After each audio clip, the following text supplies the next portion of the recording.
What movie could you turn around and say that the good guy was really a complete butthole in? Tom and Jerry. Tom is just a poor house cat trying to fight off the food-stealing, property-destroying, and teasing little vermin that is Jerry. I love Rent, but seriously, it's about a bunch of teenagers who refuse to pay their rent because their friend and landlord Benny told them a while ago that they could live there rent-free, and now he's asking for them to contribute a bit. So they screw with Benny's business dealings and kill his dog. And then he pays for Mimi to go to rehab? He's definitely the good guy in the movie if anyone is. Benny buys a building, lets his friends live in it for free, comes up with a business plan that would allow them to build a studio that would let them work on their craft. They would still be living rent-free by building condos over the studio and using the rent from the condos to help keep the studio open. The only thing I can see wrong with him is that he's a sucker who keeps allowing people around him to take advantage of his generosity. Mark is a failed screenwriter who villainizes the people he should be grateful to. He ignores his own parents on Christmas because they irritate him, despite them obviously caring a lot for him and missing him. And then he launches an attack on the one person who's trying to help him succeed by supporting him. Roger is a former smack addict who fancies himself a tortured artist, but all he does is sit on his butt in the apartment feeling sorry for himself. Mimi is a 19-year-old smack-addicted exotic dancer who pushes substances on others and has a YOLO philosophy on life. Tom Collins is a bright, intelligent young man who could have had a great future ahead of him if he hadn't vandalized expensive electrical equipment at MIT and got himself fired. So his solution is to mooch off an old acquaintance and drink Stoli while rewiring ATMs. Maureen is a narcissistic, untalented performing arts artist with no morals or sense of loyalty. She's unfaithful, manipulative, and only cares about herself. Angel is a street drummer who appears sweet and kind to all those around him, and yet has no qualms about killing an Akita he had no beef with, or breaking and entering. Joanne falls into the category of sucker. She's an uptight Ivy League graduate who finds herself in over her head when she meets someone who tries to teach her to let her hair down. The music in Rent is brilliant. The storyline is awful. I know some big musical fans who I feel like I can never bring up this new dark knowledge that I now possess to. I guess I'll just carry it with me to my grave. Such is the life. It's yours and my burden to bear, listeners. Peter Pan, as it is clearly said that Peter cut off Hook's hand for no reason. And the Lost Boys? Wendy and her brothers? They're just little kids who were taken from their rooms in the middle of the night to go live with a strange little boy in the middle of nowhere. And in the books, Peter kills the boys once they enter puberty. I think it makes a point to say that he's the only one with a weapon, his knife. The boys who escape him become the pirates and they're devoted to killing Peter Pan so he doesn't kill any more boys. I also think they're trapped on the island. Not sure about that though. I read the novel when I was 8. Aladdin. He lies the entire time to get Jasmine, and it works. Serendipity. Both the lead male and female were narcissistic buttholes who crapped all over their devoted significant others. The Leprechaun movies. The guy would happily mind his own business if people would just stay the heck off his gold. Squidward minds his own business. He just wants to paint his art and play the clarinet. In fact, you can type Squidward into Google Images, and you basically just get a load of facial expressions of someone being persecuted by his neighbors. He is a bit pretentious, though. The Girl in the Notebook. She cheated on her fiancé and then left him. Animal House is a movie about a college dean simply trying to retain order and safety amongst the Greek system, and the fraternity responds by doing the deed with the dean's wife and mayor's underage daughter. A fraternity member poses as the boyfriend of a deceased sorority member to get a date, and the fraternity eventually destroys the town's parade. Jaws. They're hunting a shark because they're mad that it kills people in the ocean.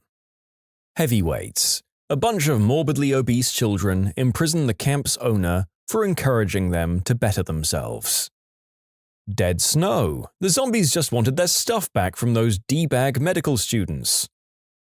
Fred from Scooby-Doo. There are a variety of reasons why he's always the biggest villain in the series and movies, but probably the most pertinent is his exploitation of Shaggy and Scooby. Shaggy and Scooby are petrified of ghosts, but are always the pair that take the most risks in being human bait in one of Fred or Velma's master plans. Why? Scooby snacks.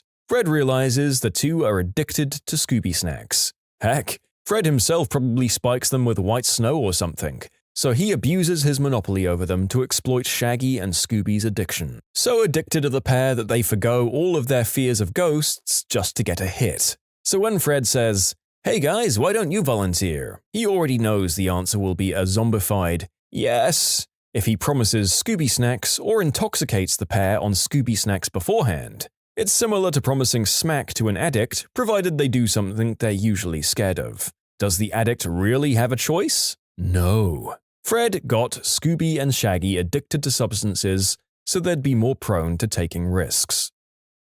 The Wizard of Oz. I'm not suggesting Dorothy was evil, but she killed a woman and just accepted that what she'd done was okay because a bunch of little people she'd never met told her the woman was wicked.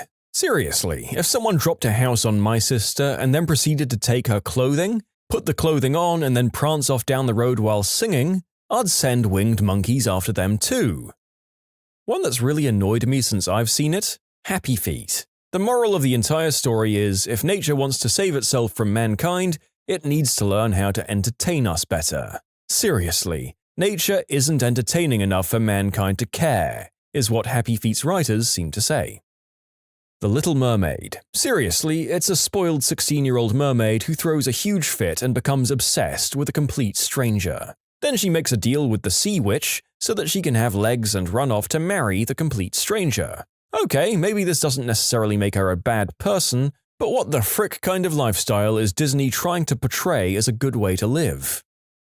I read an incredibly detailed essay about Michael Bay's Transformers films on the Something Awful forums, if I recall correctly, that said, among other things, Optimus Prime was the series' main villain and Megatron was, if not the hero, then far more traditionally heroic. From what I remember, if you compare Optimus's narration throughout the three movies and what is revealed of the war on Cybertron through dialogue, it becomes very clear that Optimus is an unreliable narrator and the Autobots were an outsider group who, having conclusively lost the war, were willing to end their own species. Destroying the Allspark would cut off all possibility of continuing the species after all, as well as revenge killings. All of the Decepticons they and the military hunted down in the second movie, who weren't shown as being aggressive. Megatron's character arc has him, after winning the first war, traveling to Earth to retrieve the Allspark so his race can continue, then getting frozen by pure chance, getting discovered, studied, and having his body violated to make our technology. Finally escaping with the help of a few loyal friends, only to discover that his old enemies are in league with the creatures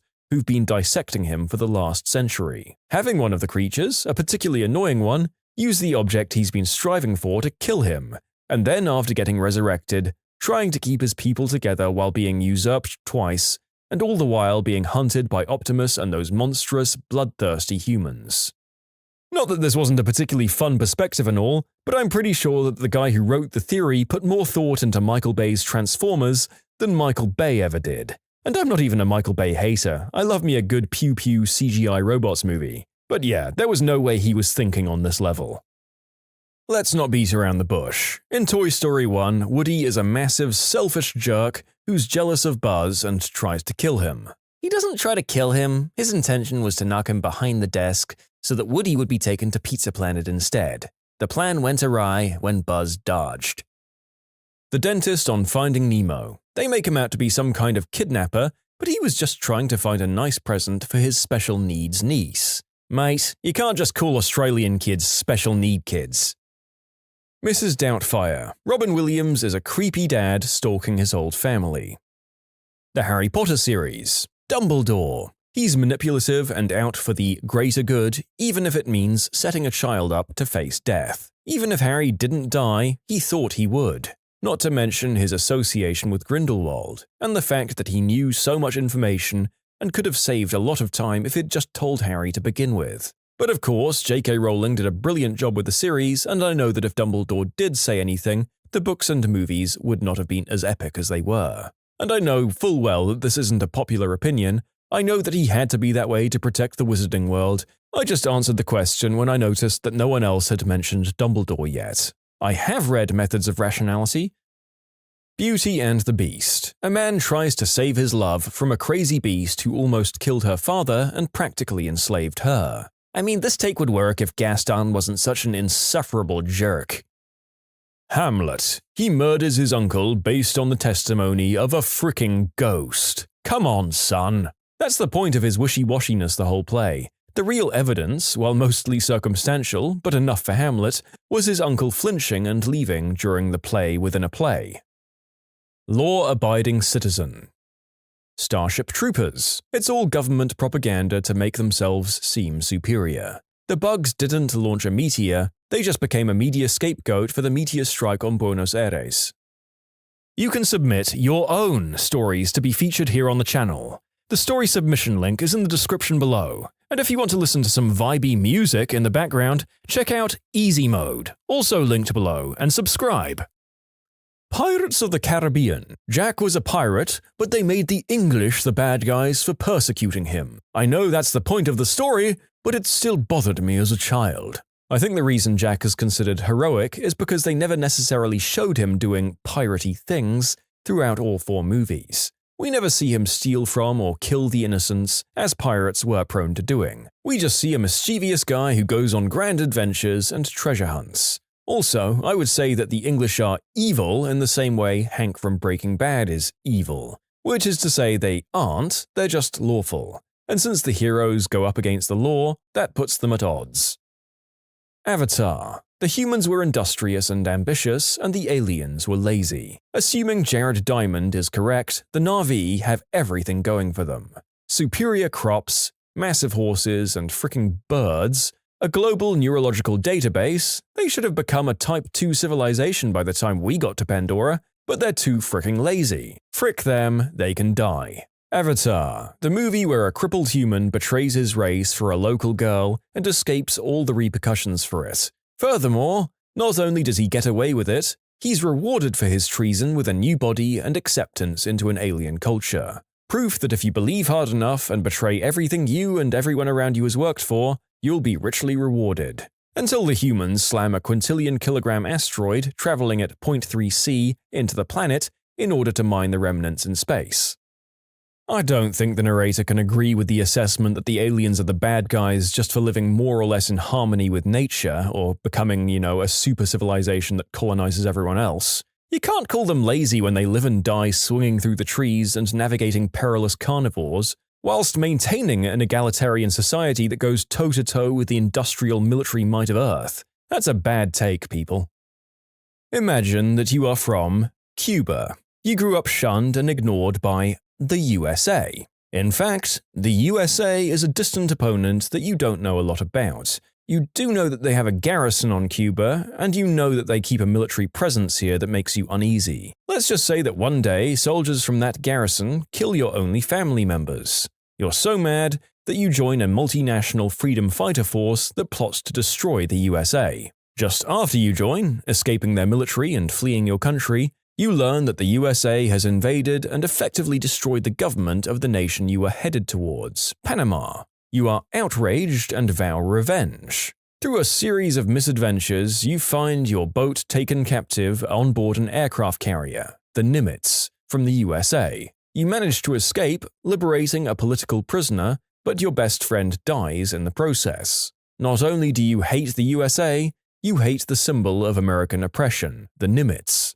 You flee to Grenada, but learn that the Nimitz is on the way, leading to a plan to topple that country as well. Desperately, you go out in speedboats to attach a bomb to the nuclear reactor.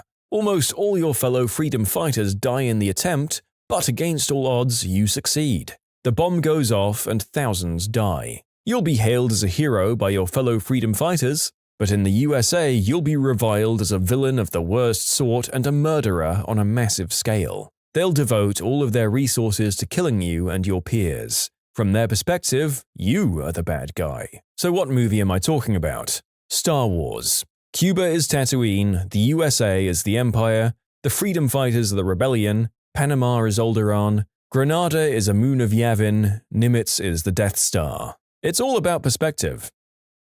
National Treasure. Nicolas Cage was the bad guy, and at worst, Sean Bean was misunderstood. Think back to the very beginning of the movie. Sean Bean and Nick Cage are both treasure hunting together. They've been a good team together. They've been working together well. Heck, Sean Bean has been funding the entire operation. Then they finally find the clue that tells them that the map is on the back of the Declaration of Independence. Sean Bean suggests that they borrow the map. Nicolas Cage suddenly and strangely says no. "I'm not going to let you steal the Declaration of Independence," and essentially implies that he would stop Sean Bean from getting the Declaration. Think about this for a minute. These two are friends. They've been working together for years. And suddenly, when they're so close, Nick Cage goes, "Sorry, I'm not going to let you get the treasure." And then, to top it all off, Nick Cage steals the Declaration of Independence himself. He justifies it by saying that to stop Sean Bean from stealing the Declaration, he, Cage, must steal it first. What? That's like if I was working in a bank robbery group and then decided that to prevent the bank robbery from happening, I should rob the bank first and keep the money for myself. It makes no sense and is a clear betrayal. Why didn't Cage just work with Sean Bean in the first place, and the two could have shared the treasure together like they'd planned? Finally, at the end of the movie, Nick Cage basically frames Sean Bean for the theft of the Declaration. Remember, Nick Cage stole the Declaration. The FBI agent specifically said that someone has to go to jail. Nick was caught and is on film with the Declaration of Independence. How did he not go to jail? Instead, Sean Bean goes, for doing what? He never stole the Declaration of Independence. Yeah, he might have done some other stuff like kidnapping, violence, etc., but those were justified because he had been betrayed by Cage. And there are lots of other little details throughout the movie showing Nick Cage's trickery and deception against Sean Bean. From the very beginning, it's made out like he used Sean Bean and his vast resources just to find the clue in that boat. And even when Sean Bean broke Nick Cage out of police custody, remember, Sean Bean was helping Nick Cage out here, Nick Cage was still pulling little tricks, hiding the truth, and not telling Sean Bean everything he knew, which they had made an agreement to do. Seriously, rewatch this movie, look at it very closely, and tell me how Sean Bean is the bad guy here. The entire movie, Nick Cage is pulling the tricks, hiding the ball, and betraying Sean Bean, who was his friend at the beginning of the movie. And just answer this very simple question. Nicolas Cage stole the Declaration of Independence. So why didn't he go to jail? In short, Sean Bean wasn't the bad guy in National Treasure, and Nick Cage was because he betrayed Sean Bean at the very beginning of the movie and essentially framed him as stealing the Declaration of Independence. Did you forget how the movie begins with betrayal and Sean trying to kill Nick? Or how Nick tries to go to the authorities first to warn them that someone will try to steal the Declaration, but they all ignore him due to his family's history? Or how, at the end, Sean leaves Nick and the crew in a pit, seemingly to starve to death? You're kind of reaching here, my friend.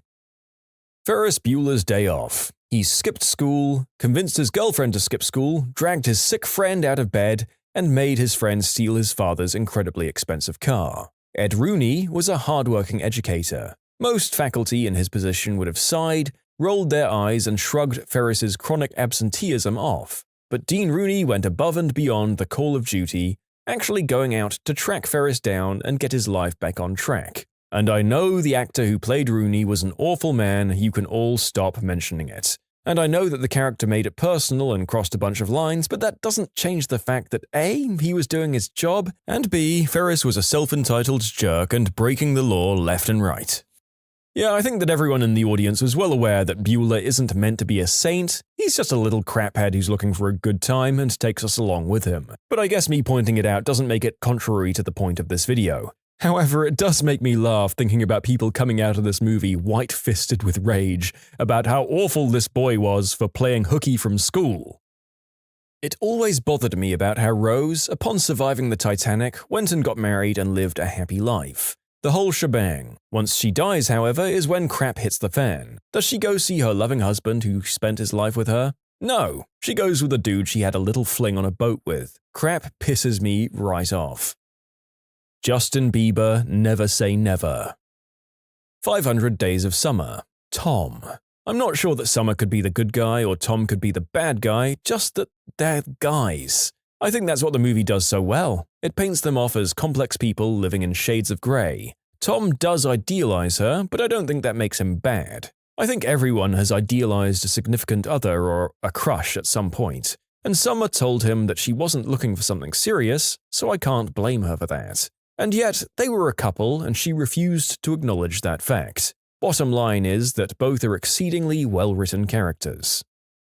The all-time D-bag good guy in a movie was Santa Claus in the classic stop-motion Rudolph the Red-Nosed Reindeer. What a narcissistic, self-serving, porcine SOB. He has zero empathy for anyone else's problems and has the gall to tell Rudolph's dad that his son had better outgrow the red nose if he wants to be on the sleigh team someday. It's pretty ironic that a human manatee in a red suit is ostracizing someone else based off their appearance. By the way, I'm a big boy, so I've got a bit of slack when it comes to the fat jokes. Rudolph's dad is no hero either. Frickin' suck-up. His reindeer lips are locked firmly around old Kris Kringle's candy cane. He's totally on board in shaming his son for daring to look different. And let's not forget how he treated the elves after they spent so much time and energy groveling before him, celebrating his bowl full of jelly butt by singing his praises. It was very clear that Santa gave exactly zero fricks about the elves and their hosannas. I guess every slave owner has the same opinion. It's too bad they made the man in red look like such a squirming bag of Johnsons.